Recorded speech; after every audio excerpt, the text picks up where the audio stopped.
So I'm going to add some to make it deep dark, right down the creases. So I removed color, and this is the same brown, but now I can make it look like I've used a couple different browns to make my wicker basket come more to life.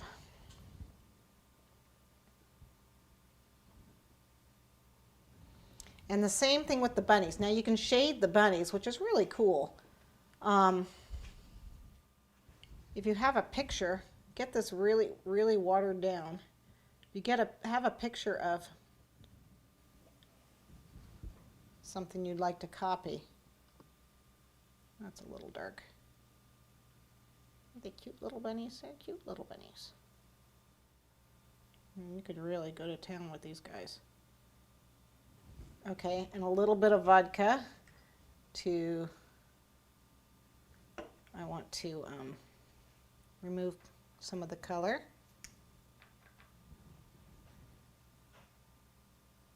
See how it removes it? Look at that. So now he's darker on the back and he's lighter on the tummy like he's supposed to be.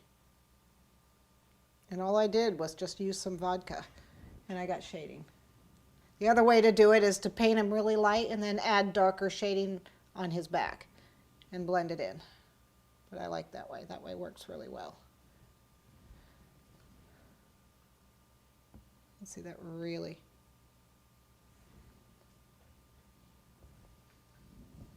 Okay, and then, you know, paint the rest of this guy up. This guy's, you know, he's got pretty leaves. Leaves down here. And he's got flowers, and then he's got some eggs right here. It's really cute. Like I said, I really like this one mold. Is one of my favorites. It's got roses, leaves. This is grass with eggs. So he's really cute.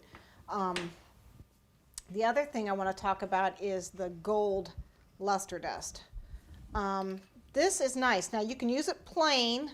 If you just dust it on, you're not going to see it very well. If you just dry dust it on, it doesn't show up very well. There's a couple ways you can go about this guy. I mean, it's okay. It's okay, but it's not real dark. It's just kind of hard to see. Now, depending on the kind of look will depend on what you want to do. If you want a really, really bright gold, what you're going to do is you're going to just paint it on here. Okay? So just add some vodka to the dust to make it watery and just paint it on. It makes a beautiful gold, right? Very pretty. If you want an old gold look, to tone this shine down a little bit, what you want to do is paint it red first. Okay, so I add a little white to my red so it's more opaque. And then paint this red. And it's a very bright red, okay? Then what I need to do is take some of this gold, and then you're going to paint on top of it. And what you do is you end up with it like an antique. It mutes the red, and it looks like an antique gold.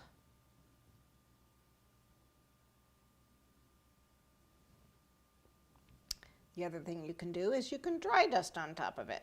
I mean, the possibilities are endless to get different looks. I'm trying to wait for this to dry. See, it really gives you an antique looking gold. Mutes the red. If I wait for it to dry, it'll look even better because it'll cover it up a little bit more. The alternative is to paint it with yellow. A little white and yellow. Okay. And then to paint on top of that with the gold. And that gives you a really bright lemony gold here. You can see that. Yeah, it's wet, so I'm just going to paint right on top of it. So that's a really bright, shiny, yellowy gold, as opposed to this antique-y gold here. Oops. It's because it's not dry. I need to let it dry.